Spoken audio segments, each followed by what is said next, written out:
welcome back to the Beyond Wealth Advisors Economic Update. I'm John Cleaver, CEO and Private Wealth Advisor, and with me today is Kelley Manning, Financial Advisor. Great to be with you, Kelley. Thank you. Absolutely. Well, today we want to take a few minutes to talk through what we're seeing in the markets as we move through the month of February. More importantly, how we're thinking about it for you, our clients. So 2025 was a strong year across many asset classes. So naturally, the question we're getting now is, what changes in 2026? So Kelley, let's start with the big picture, the economy. Help us unpack that. So the big takeaway for all of our clients is that the economy is still moving forward. It's just at a more sustainable rate. So when we say, or you hear from the TV commentators that the economy is expanding, we simply mean that people are still working, spending money, and businesses are still operating and growing. So economic activity hasn't stopped, it's continuing. So you might hear us say that the economy is cooling or even cracking. Cooling means that things are slowing down in an orderly way. Cracking would mean widespread layoffs, financial stress, or even a recession, and we're not seeing that at all. Growth has been moderated, which just means that the company has gone from speeding to cruising, and it's still growing, not overheating. Now, the labor market, it softens. Yeah, for sure. And so what that means is that companies aren't hiring as aggressively as they were before, but people are still largely employed.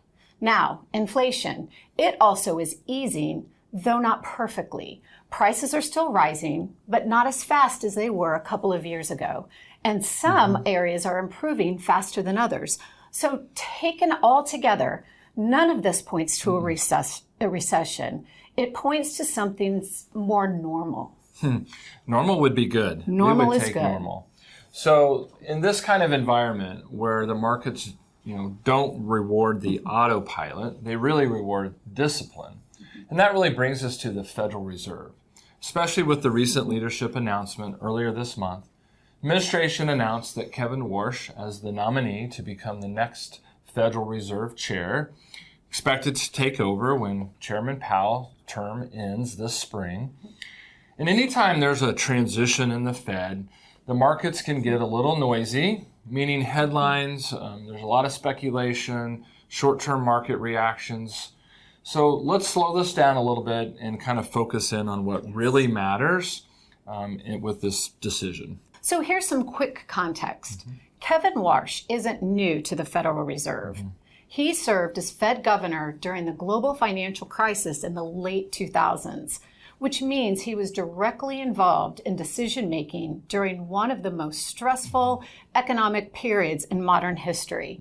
He also worked closely with Ben Bernanke, Fed chair from 2006 to 2014. So when we say he's experienced and pragmatic, we mean that he understands the markets, financial stress, and how policy decisions play out in the real world. Yeah, that's some great context for sure, Kelley. And one of the first questions we hear, is he a hawk or a dove? And these terms are kind of Wall Street shorthand. A hawk wants higher rates to fight inflation, and a dove wants lower rates to support growth. Warsh doesn't really fit neatly into either category. Historically, he's focused more on just price stability, meaning keeping inflation under control.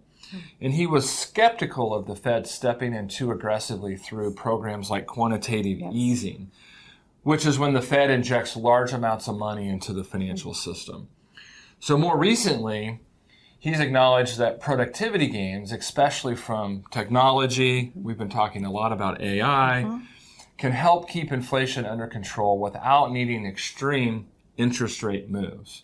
So his current stance supports moderate or measured rate cuts, not extreme moves in either direction. Yes, that's correct. And importantly, the outlook for interest rates hasn't changed because of the nomination. And that is important. Absolutely. So the expectation remains the same, possibly one rate cut in 2026 and possibly another in 2027. And those decisions will be driven by economic data like inflation, employment, and growth, not politics. Markets are still pricing in that same general path, so investors haven't changed their expectation in a meaningful way. You know, another concern, Kelley, that we often hear is about the Fed's balance sheet. The balance sheet is simply the collection of bonds and assets that the Federal Reserve holds as a result of past stimulus programs. Now, Warsh has been critical of large-scale stimulus in the past, so today's financial system relies on a certain level of liquidity. That means the Fed can't realistically shrink its balance sheet back to pre-crisis levels, but any changes there would be are likely going to be gradual, incremental, and certainly not sudden or disruptive. So kind of a non-issue, really. Yes, but one final point is federal independence. And what that means is that the Federal Reserve makes decisions based on economic data, not political pressure. So Warsh has constantly supported that independence and has a history of building consensus rather than forcing abrupt changes. So during his prior tenure, he never cast a dissenting vote, even during intense internal debate. That tells us that this transition points to continuity, not upheaval. So for clients, the takeaway is simple. This federal or Fed transition is not a reason to change strategy. It reinforces what we already expected, a cautious, data-driven Fed in a mature economic cycle. That's great, Kelley. And you know, the Fed backdrop really feeds directly into the equity markets. You know, after several years of strong returns, markets are likely to become more selective. In plain terms, that means that not every stock or sector is going to perform well at the same time. Now, while we still expect positive returns in 2026, there's going to be more ups and downs along the way, and we're going to have to see greater focus on company earnings. And that's why we remain concentrated in areas with real fundamentals. Companies with strong businesses and cash flow. So some of those might be technology, particularly those driven by AI, industrials tied to infrastructure and other types of industrial investment, healthcare supported by demographics that have really, really good valuations. Those types of things are really going to play into 2026. So let's look at international markets. They performed well in 2025, helped in part by currency movement. With the dollar now stabilizing, we're being more selective overseas and continue to favor U.S. equities overall. Yet fixed income, that's where the Fed's policy really shows up. With interest rates likely near their peak, bonds are once more again providing something they haven't for a while, dependable income.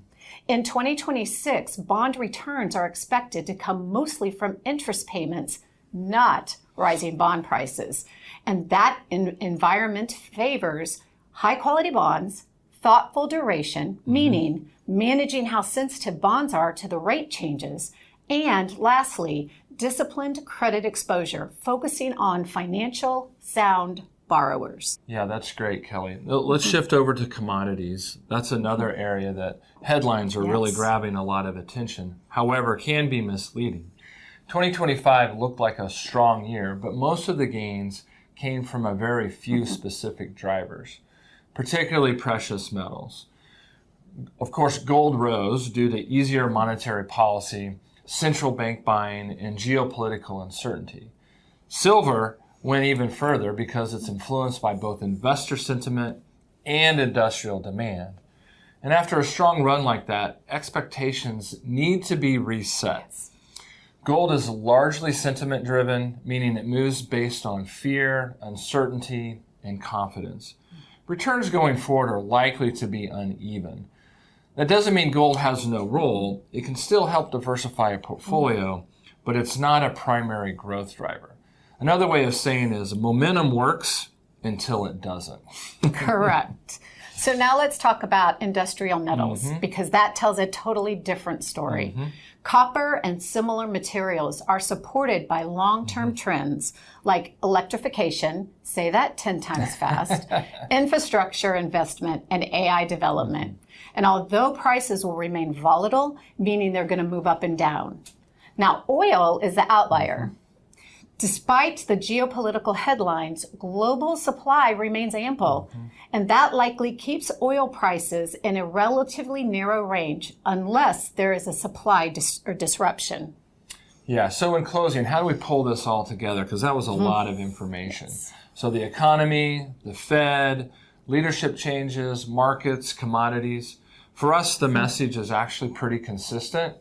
2026 is about balance, income, quality, and most importantly, discipline. Not predicting, but good, solid discipline. Not reacting on emotion, but just staying focused on what works. Absolutely. And always remember, volatility will happen, and that's normal. What matters is having a portfolio built to weather that volatility. Absolutely. So that's exactly how we're positioned. We always have been, always will be. We'll continue monitoring the data, the Fed, the markets. We'll make changes when they add value, not noise. And so with that, we want to say thank you for spending a few minutes with us today. We'll see you next time on the Beyond Wealth Advisors Monthly Economic Update.